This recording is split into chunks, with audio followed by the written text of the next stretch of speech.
I just have to figure out how to share my slide. Jesus. Okay, I'm just going to share my screen here. Great, there we go. Thank you very much for inviting me to speak tonight. I'm pretty excited to be here. As Tess mentioned, I've been working with breast cancer patients for over 25 years.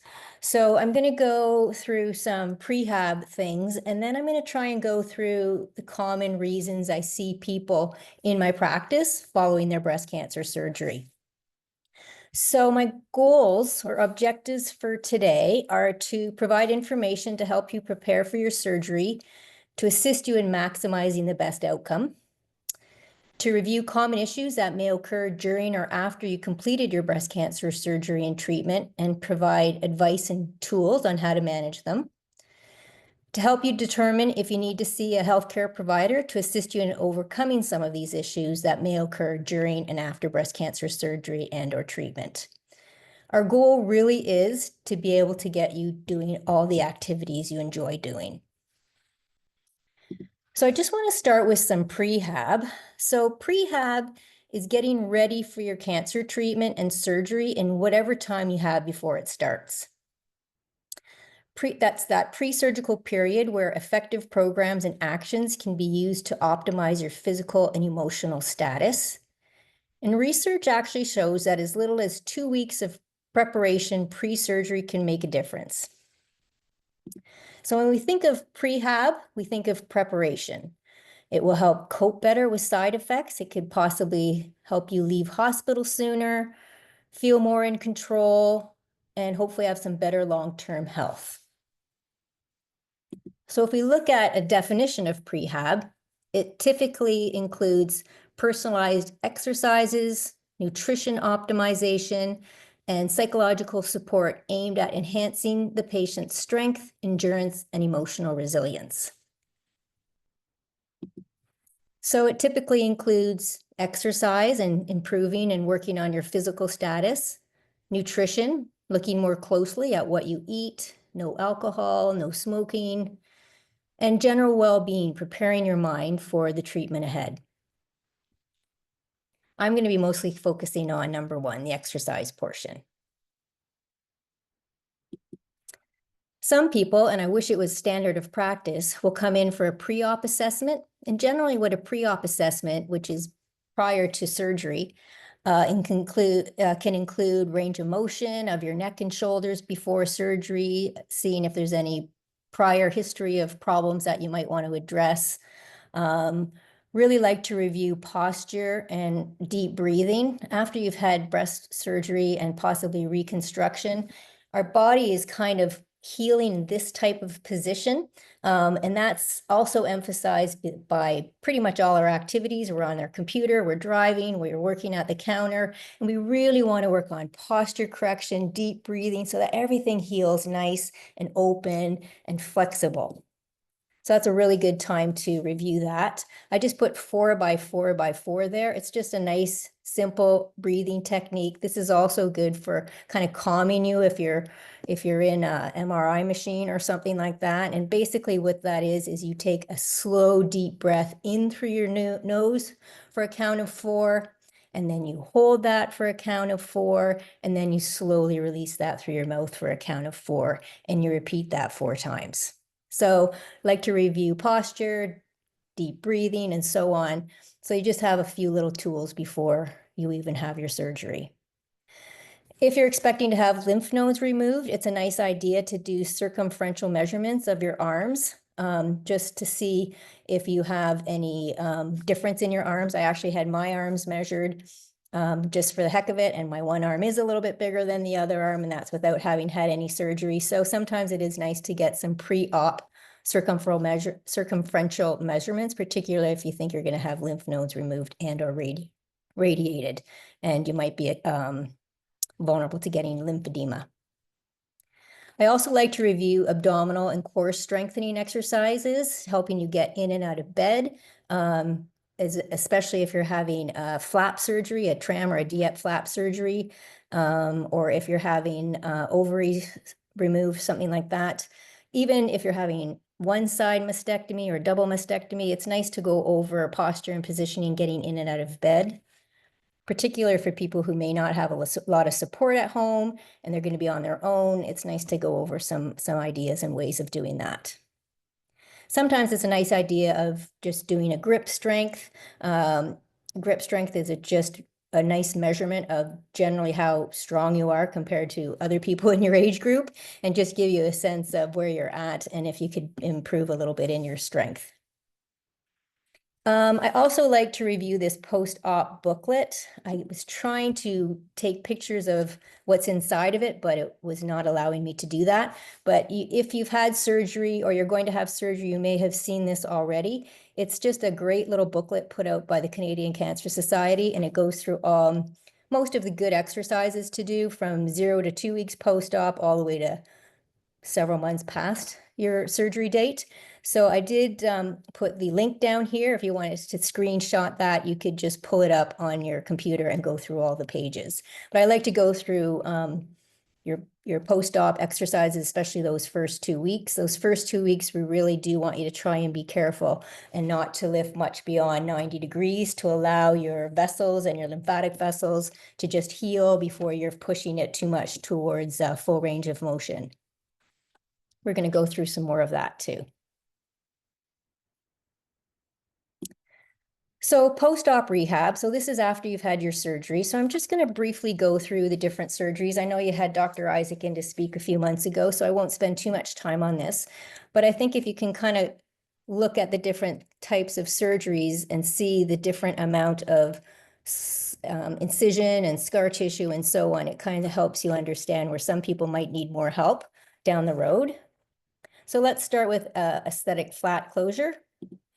So you can see this is a beautiful surgery, but you can see that there could be some little adhesions and tightness in the scar. It's not really restricting her range of motion, but sometimes that can be nicely worked on with soft tissue and scar tissue massage, just to release it from maybe being bound down to the fascia below. With lumpectomies, often they'll take an amount of tissue around the lump, and that's just a picture of cording, which we're going to talk about in a minute. But even that, you can see there's a little bit of puckering and scar tissue that could be a little bit troublesome and bothersome, and would work really well to have some scar tissue work on that as well. I just wanted to touch base on sentinel node biopsy versus axillary node biopsy in case you aren't familiar with that. So with a sentinel node biopsy, what they'll generally do is they'll inject a radioactive substance close by to where the tumor is. And that radioactive substance, it will find its way to the closest lymph nodes in that chain, and it'll light those ones up. So you can see this middle picture in a blue, that those first few lymph nodes in that chain have lit up. Then they'll go and they'll remove those, and they'll check those on pathology to see if there's any sign of any cancer in there. If there's not, then that's great. You don't probably need any more removed. They're assuming that if these ones are clear, then it's not moving into any ones further in the chain. So that preserves taking out too many lymph nodes. So if those are clear, then they don't generally take out anything more after that. If you've had a couple of those positive, they may go in and do an axillary node dissection. So generally in each axilla or armpit, we have approximately 40 lymph nodes, and they're divided into different levels. So depending on where the location of your tumor is, they may take some of level 1 and 2. If your tumor is up more by your clavicle, they may take some from level 3 and not as many from level 1 type thing. So, but generally they will take out more lymph nodes and again, assess those to see if there's any cancer in those, and that will help them determine the treatment.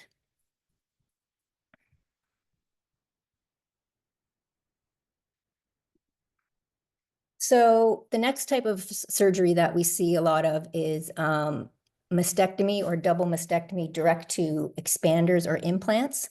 So an expander is when the tissue where the breast is going to be, or the implant is going to be, needs to be expanded.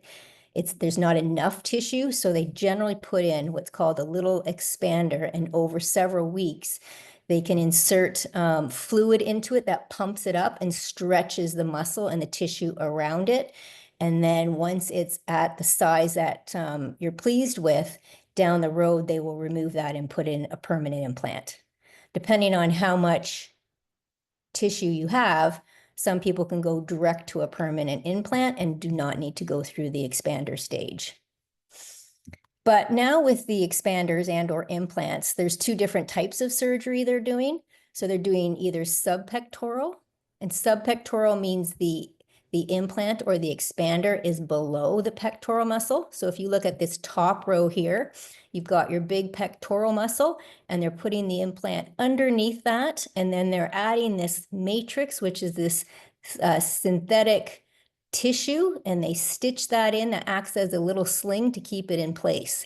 But that's quite a bit of pressure on that pectoral muscle. So often you'll need an expander to slowly stretch that so that it's more comfortable and there's enough space for that to go.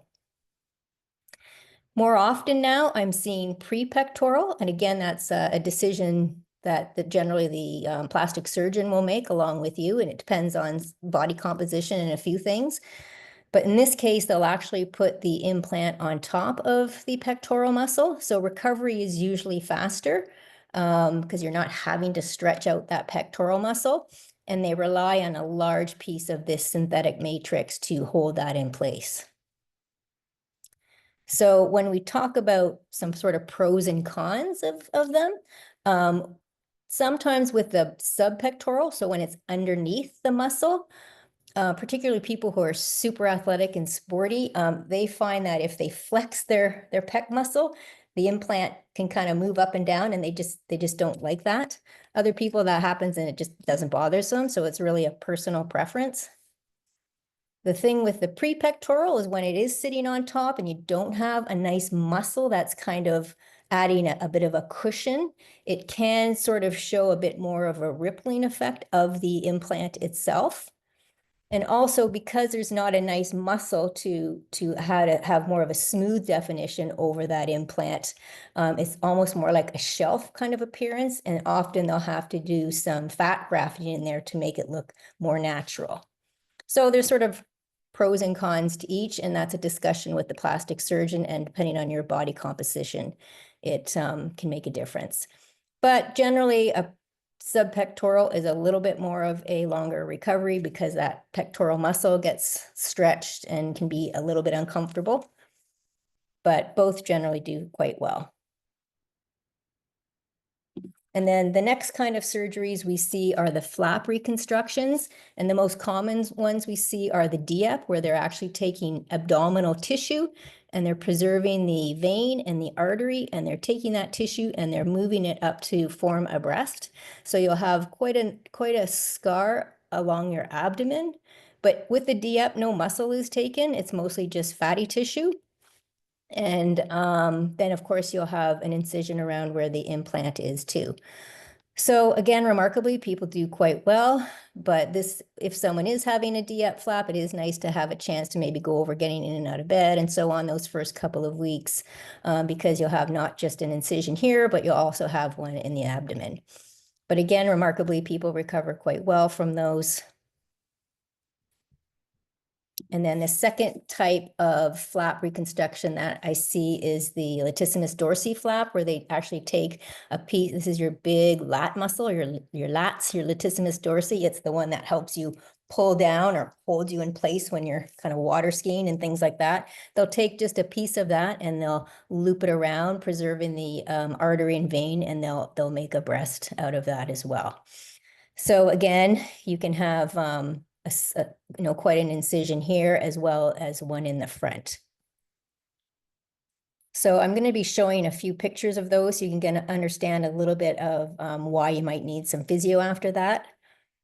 But before we get into that, let's just go through the common things that I see people for. So rehab post-surgery, generally I see people for pain, scar tissue adhesions and tightness, loss of mobility or frozen shoulder, axillary cording, radiation fibrosis, lymphedema, fatigue, difficulty with activities of daily living and returning to work, and exercise advice and prescribing certain exercises. So I'm just going to go through each one and talk about kind of the symptoms and how we manage those. So there's a couple common causes for pain that we see people for. And the first one, of course, is post-op pain. And usually post-op pain goes away after a few weeks, again, depending on the extent of your reconstruction, perhaps a lumpectomy versus a bilateral lat flap surgery. Of course, the extent of pain might be different. But if it's not improving to the extent that you feel it should, or if you're just not quite sure if you should be pushing it or not pushing it, sometimes it's nice to have a therapist that you can go and see to help you work through that and get moving accordingly. Generally, for the first 2 weeks, we really don't want you overdoing it, but between 2 and 6 weeks, we really are starting to work on range of motion. And by 6 weeks to 12 weeks, we're really working on getting your function back. And again, the goal is to get you back to doing everything you like to do. The other type of pain we see is hormone therapy-related joint pain, or the aromatase inhibitors, such as the letrozole, the anastrozole, and exemestane. We know that these will obviously cause a decrease in the estrogen.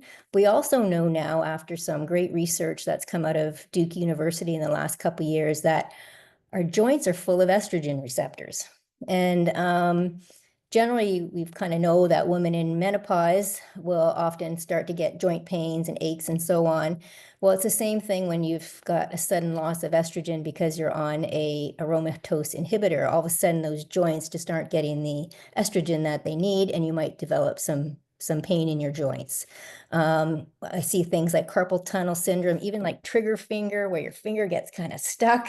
If anyone here has a trigger finger and they're not sure how to manage it, I do have a good little video I could email you after. You can just get in touch with me about that. So we talk about that and guidance on exercise and pacing, just so that you try and keep active if you're having some of these joint pains. And the third one that I put down, although in over 25 years, I've only seen this twice, and it was many years ago. I think with all the newer surgeries, you don't really see this anymore, but that's when there's actually been a bit of damage to the intercostal brachial nerve, and it's rare, and that causes actual nerve pain that's constant and requires chronic pain management techniques. Again, I haven't seen it in many, many years. I see many people that have post-surgical nerve pain. This is normal. This will go away. It's sharp. It's shooting. It can be scary, but that's just normal post-op nerve pain that will regenerate, might need some stretching of those nerves and so on. So that's different than post-mastectomy pain syndrome. Okay, so moving on to scar tissue tightness. So after breast surgery and or radiation treatment, there may be a significant amount of scar tissue under the armpit, along the collarbone, the chest wall. And when I say chest wall, that includes the rib cage and the scapula. And this connective tissue or scar tissue restrictions, they can sometimes become painful, and they can restrict your movement. And we don't want that. You should be able to get full function and range of motion. So we use a lot of techniques: scar tissue mobilization, soft tissue release, range of motion exercises, again, back to that deep breathing, stretching, postural correction, so that you get that full mobility back. So I just wanted to show you a couple of pictures here. So this was one of my patients. This is 6 weeks post bilateral lat flap reconstruction. So that's, remember, where they take a piece of her latissimus dorsi on each side and they thread that around and make breasts. So you can imagine this lady not only had all this scar tissue tightness back here, but she also had quite a bit of scarring in the front that needed to be worked on. So initially she could barely lift her arms, but again, with just working that scar tissue, getting posture, getting you stretching, deep breathing, all that stuff, she was able to recover really, really well. And the second picture, I like this picture because this lady, as you can see, did not have reconstruction, but she did have a fair amount of radiation. and did not really have any rehab following her surgery. And it was only a couple years later where she was starting to develop shoulder pain. And that was because this tightness in the front of her chest wall from the radiation fibrosis was starting to now come into play and restrict her shoulder mobility. So you can see where not only is this scar sort of bound down and stuck to her chest wall, and this is not flexible at all. You can see where being restricted in her range of motion could cause eventually an impingement of that shoulder because she's not fully functioning in her range of motion. And when your shoulder joint is sitting a bit too anteriorly, it doesn't allow for those rotator cuff tendons to just slip under the bones nicely when we lift our arm overhead, and you can start to develop an impingement syndrome. So again, lots of soft tissue, scar tissue massage, posture, exercise, deep breathing, showing her how to work on it, lots of stretching. And then we were able to get her mobility, lots of scapular. You don't realize your scapula, your shoulder blade, it's not quite moving in the range that it should. So all that can feed into having issues down the road with a shoulder problem that really can be resolved if it's looked at. So again, just teaching people how to do some scar tissue and fibrosis techniques.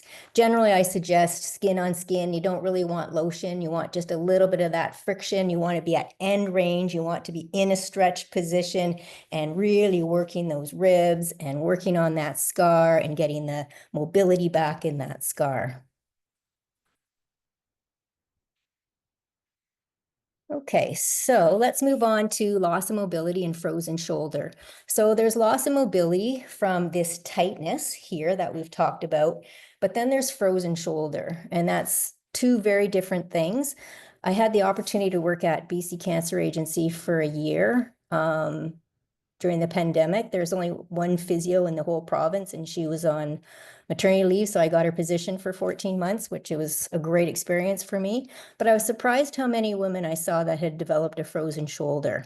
So a frozen shoulder, also known as adhesive capsulitis, is when there's loss of movement of the shoulder joint in all directions. And the pain is here up in the capsule, and it can be quite intense. So if you're finding you're having a hard time now washing your hair or reaching to get your seatbelt or get your coat on, and it's this pain here rather than normal post-op restriction, which is generally here, then please pay attention to that because you could be developing a frozen shoulder. We know it's more common in women between 50 and 59. And again, I think that's that postmenopausal age where we're losing our estrogen. It's more common in women who have had reconstructive surgery, and I think that's because just more inflammation around the area. And we know that inflammation in the joint causes the capsule to become tight. And we also know that there's 3 phases to a frozen shoulder. The freezing phase, when you're starting to see that pain that's so sore you don't want to move your shoulder, but that's when you need to do some range of motion, even if it's just 1 or 2 exercises a day to keep it from getting into the frozen phase, where now you just can't seem to lift it up very high and move your arm. And that can take several months. 8 to 12 months is being generous. It can take well over a year often for it to get to that thawing phase and then to get that range of motion back. So please, if you have any signs of developing a frozen shoulder, one thing I would suggest is getting just a pair of over the door pulleys. This is just something like from Amazon, 20 bucks. You put it over your door, and then you can have that one arm just help you pull that sore shoulder into range, even if it hurts, only 1 or 2 times sideways and up overhead, once or twice, a couple of times a day, just enough to keep it from getting into that frozen phase. Or if you can, get in to see a physiotherapist who can help you with that.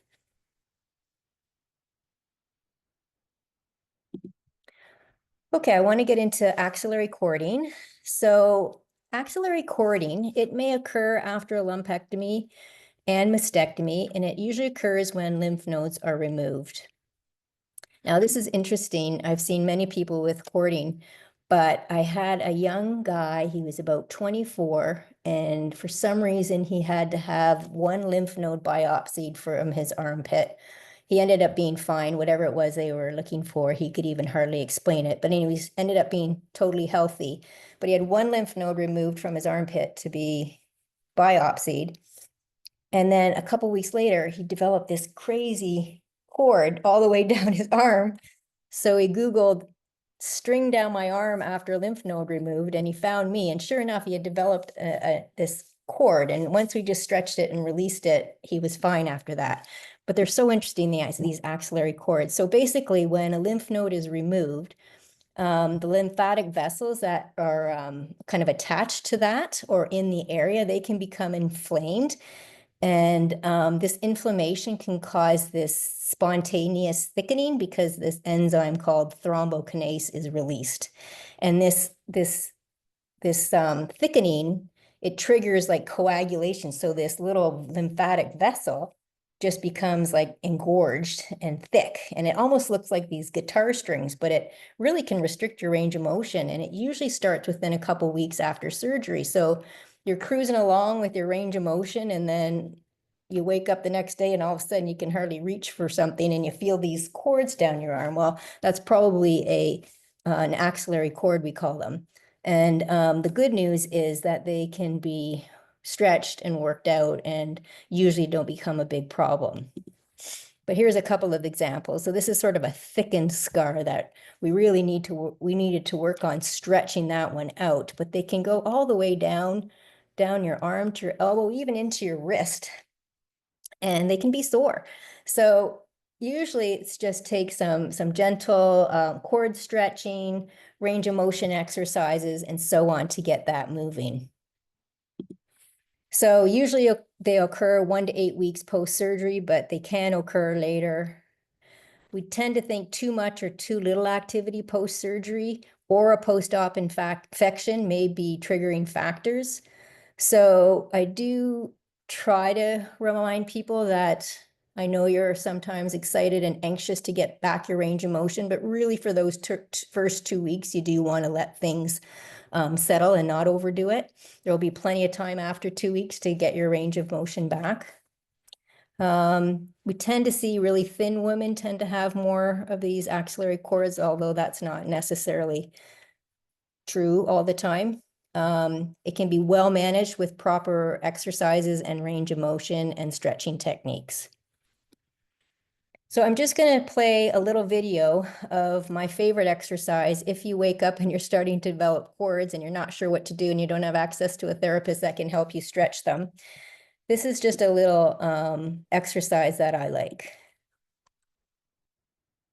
A good exercise for restoring range of motion when you have axillary cording, tightness in the axilla, all the way down to the arm, is slowly raising your arm into abduction as you flex and extend your wrist. Go up as far as you can, keeping your elbow as straight as possible, slow and controlled,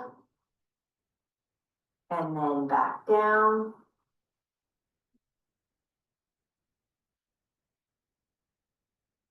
Repeat that about 3 times, and then go forward and do the same thing. Elbow straight, wrist slowly up and down as far as the cording will allow you to go. A little bit of discomfort at the time is fine. Once you get back down, any discomfort should go away. And repeat that about 3 times in each direction. So that's a good little exercise to do anyway if you're starting to work on your range of motion. But definitely if you're starting to feel these cordings that are restricting your range of motion to reach for things, that's a good little place to get started. Now, I just wanted to mention Mondor's thrombophlebitis. So this is a spontaneous thickening of the veins after surgery, and they're just below the breast, and they usually stem from when there's an incision down there. So, I mean, you can develop this if you've had like breast augmentation surgery. It's not related to breast cancer surgery necessarily. It's just a side effect of having surgery in that area. And so, but these can also be quite kind of bothersome for people, and you can feel them sometimes all the way down to your torso into your lower ribs. And similar to the cords in your arms, we just work on stretching them, lifting, deep breathing, sometimes even lying over a roll to stretch out your trunk, things like that, standing, side bending, things like that to stretch those out, working on getting the more mobility between your rib cage, your ribs. So if you're noticing you're developing those, or some people go, oh, my range is fine now, but now I'm getting this sort of pulling below my breast, you could have a little bit of cording under there as well. And again, that's usually quite treatable.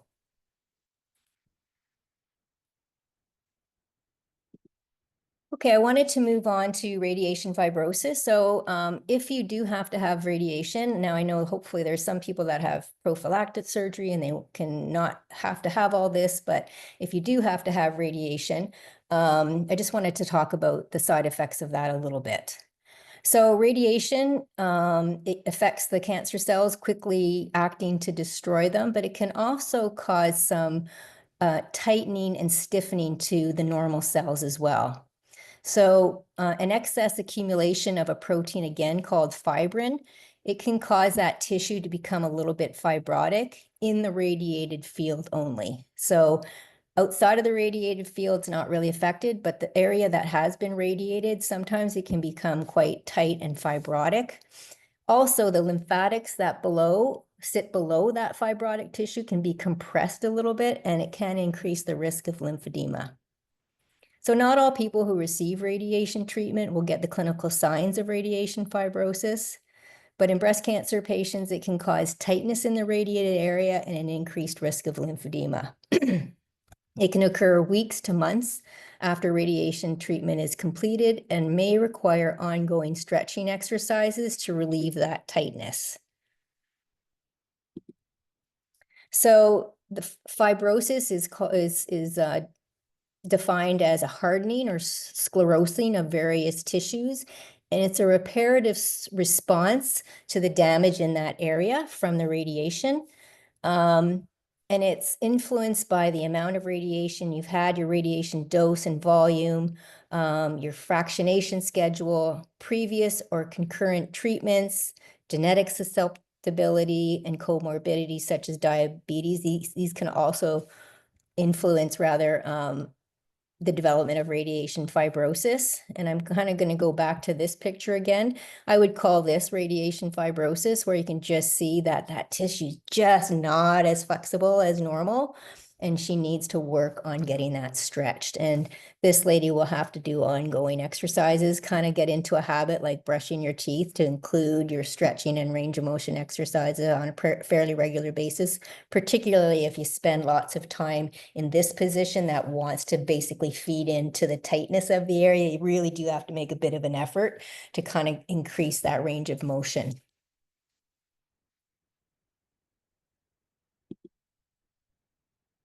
Okay, I'm not going to talk too much about lymphedema. I could do a whole presentation on lymphedema, but I just want to touch base on it for sure. So lymphedema, breast cancer-related risk factors include the extent of the lymph nodes involved or the number of lymph nodes removed. Generally, we say 5 or more is increasing the risk of developing lymphedema. There's no actual amount that we've statistically talked about. The extent of the radiation, especially to remaining lymph nodes, increases the risk of developing lymphedema. A significant infection post-op can increase the risk of developing lymphedema. And there's some evidence that a high body mass index greater than 30 can be an increased risk for developing lymphedema. So I just wanted to go over what exactly it is. So lymphedema, it's a swelling of a body part due to an abnormal accumulation of lymph fluid to that area. So the lymphatic system, it's got 2 main roles. The first one is to regulate the amount of fluid that circulates through our body. So in a 24-hour period, we have all this fluid circulating through our body, and the lymphatic system's role is to pick up any excess fluid, usually in a 24-hour period, about 3 or 4 liters of fluid. So that's quite a bit. Some research says up to 5 or 6 liters is picked up by the lymphatic, these tiny little lymphatic vessels brought to regional lymph nodes. The lymph nodes are full of white blood cells that attack any viruses and pathogens and things that you don't want. And then the clean lymph fluid is brought back to your circulatory system and back to your body. So that's one of the main roles, is to regulate the amount of excess fluid in your body. And the second one is the immune system, that attacks these pathogens and viruses and helps with your immunity. So if you read literature, it's kind of hard to find out how common it is. Anywhere from 38% to 89% of breast cancer patients experience lymphedema due to axillary lymph node dissection and or radiation. This is such a broad number because there's still no standardized measurement tool for lymphedema. So they're coming out now with perometers and bioimpedance machines and things like that. And I hope someday it'll be standard of practice to measure pre-op for lymphedema and then follow up 3 months, 6 months, and so on after. We do have a couple perometers now in Vancouver area, but it's definitely not considered a standard of practice. So that's why the literature is so all over the map on how many people will actually develop lymphedema. But I just would like to just give you some education on all the early signs and symptoms of it, because if you do manage it quite early, then it doesn't have to turn into a big problem. So stage 0 of lymphedema is where there's actually no visible sign of swelling, but your arm feels heavy, full, or tight. Those are consistently words that people use to define how their arm feels.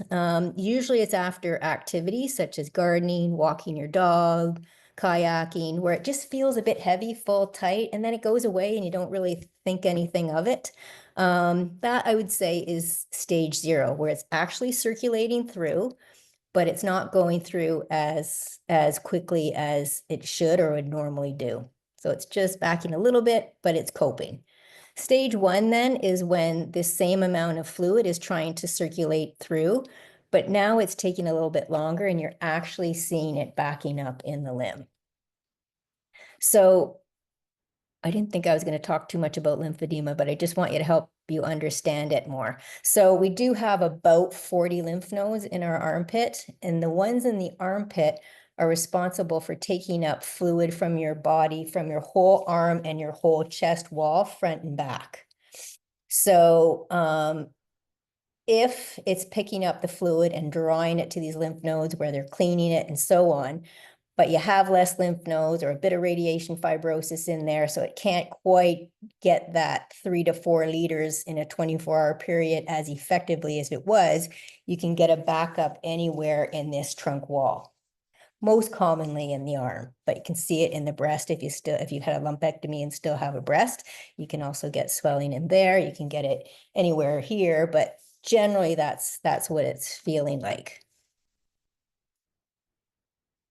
So in stage 1, then you want to start definitely paying attention to that. You might want to consider starting some manual lymph drainage. You might consider getting a compression sleeve.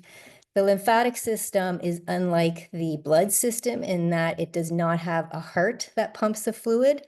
So it relies on external forces. So the lymphatic system relies on our muscles pumping to help propel the fluid. It relies on the neighboring veins, the propulsion of them to help pump the fluid. It relies on a lot of deep breathing to help pump the fluid, and all these external factors. So wearing a compression garment against your muscle activity will help propel that fluid and keep it from pooling in the arm. So you might want to consider looking into a light compression garment and starting some manual lymph drainage, which I can talk about a little bit more. Stage 2 then is when it's becoming a little bit more advanced. And now you're seeing maybe if you push and leave a mark, it may take a while for that swelling to go away. This is what we call kind of pitting edema. It is good in the sense that the fluid is still malleable and will respond very well to lymphedema treatment, but it is going to take a little bit more work. So just giving you some stages, stage 1, stage 2. Stage 3 is where it's not, the fluid has been sitting there so long that the quality of it is changed now, and it's become thicker, and it's no longer pitting, and it won't respond as well to treatment. So ideally, stage 0, stage 1, even up to stage 2, we want to really try and get you understanding that you want to manage this, and then it doesn't have to become a big problem. So how we manage it generally is complete decongestive therapy. That's still considered the gold standard. And that consists of 4 components. The first one being manual lymph drainage. So with manual lymph drainage, we are directing the fluid from where it's backing up in the armpit towards other pathways. And again, I'm not getting too into detail with this because like I said, that could be another whole topic. But basically, we're redirecting fluid from where it's got a little bit of a traffic jam to alternate pathways, so that those alternate pathways can start taking up the fluid. And then if we're worried about it refilling again, you may need to apply some compression, and the compression along with your muscle action keeps it from refilling. And for people who have more stubborn lymphedema, or it's gone on a little bit longer than we like, they may even be required to wear some sort of night compression. And then when you have compression on, we encourage you to do some of those small exercises, remedial exercises, to help facilitate the movement of that fluid.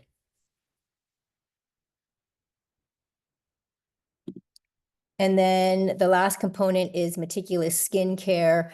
The skin is the first barrier of defense from those superficial lymphatics just below the skins, the ones that we are trying to move the fluid and get it into other areas that are functioning better. So if there is dry skin, again, we try to give you a little bit of a precaution. If you're an avid gardener and you're high risk of lymphedema, or you already have lymphedema, you do want to be careful that you take care of your skin and minimize your risk of getting an infection, because if the fluid has been sitting there longer, it changes the quality a little bit, and it's full of more stagnant protein molecules that makes it a milieu for a bacteria to grow. So again, I don't want to scare you, may never happen, but if you have lymphedema, if you're an avid gardener, just be careful of any bites, scratches. Take note that it's not turning red, it's not getting worse, you're not getting any signs of an infection. The National Lymphedema Network guidelines still recommend avoiding needles, blood pressure cups, and so on the affected limb. There's a lot of talk and discussion about that. Some people say it's quite excessive to just avoid all that stuff. Again, they're saying if you don't have any signs of lymphedema, if your risk is low, you haven't had much radiation, you have less than 5 lymph nodes removed, you probably don't have to worry at all. I do have an article with the most up-to-date guidelines on it. So if you are really interested, just email me and I can send you that.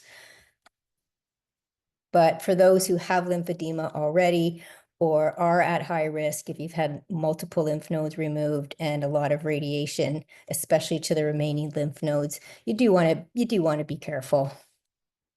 But you don't want to worry too much either. You just want to be aware. Okay, I want to talk about exercise post breast cancer surgery, and there's sort of 3 things to consider when prescribing exercise. The first is we really want to restore full range of motion of your shoulder, your chest, your trunk wall. It's always amazes me still when people come in for the first time and they say, "How's your range of motion?" They say, "Oh, it's good." And I'm like, that's not good. This is good. Like, we really do want you to get full function back. So exercises to get that last 10 to 20% range of motion is really beneficial. And again, I've just got a couple of videos here of my favorite ones. So if you're one of those people that don't quite have full range of motion, you might like to get started on these. So I'll just pull up these little videos. So this first one, I prefer you lying down on your back doing it, but you can also do it standing against the wall. So in this one, I'm standing against the wall. Again, have your stronger arm help drag your other arm up the wall as far as you can. Hold it there, take a deep breath in. Now on the exhale, maybe go a little further. Inhale. Exhale. A little further. And then slide it back down and take a break. Repeat that 5 times. So again, just micro incrementally increasing the range of motion, but really using that deep breath to stretch those little muscles in between the ribs that without you even realizing have probably gotten quite shortened and tight, and that can really be super effective. And here's another one that's also really good. Arm to a comfortable position. Then bring your legs over to the opposite side. Deep breath in. Exhale, maybe bring your arms up a little more, maybe bring your legs over a little more. Hold it there, close your eyes and breathe. Take your other hand and add a little bit of a stretch in this direction as you deep breathe. And when you break, come back up.